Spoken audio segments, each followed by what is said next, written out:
কবিগুরু বলেছেন, শীতের হাওয়ার লাগলো নাচন আমলকির এই ডালে ডালে। কিন্তু শীত মানেই শুধু ঝরা পাতার বিষাদ নয়, শীত মানেই রঙের উৎসব। শীত মানেই হরেক রকম ফুলের মেলা। উত্তরে হাওয়ার পরশ মেখে প্রকৃতি যখন চাদর মুড়ি দেয়, ঠিক তখনই বাগানগুলো সেজে ওঠে এক অপরূপ সাজে। শীতের বাগানের দিকে তাকালে চোখ ফেরানো দায়। এ যেন প্রকৃতি তার রং তুলি দিয়ে ক্যানভাস সাজিয়েছে।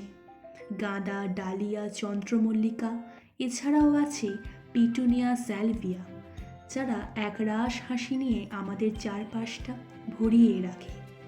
ফুলের এই বৈচিত্র্য শুধু আমাদের চোখকে তৃপ্তি দেয় না, আমাদের মনেও এক চিলতে রোদ এনে দেয়। আজ এই চিত্রকর্মটি কেবল পেনের সাহায্যে সম্পূর্ণ করলাম।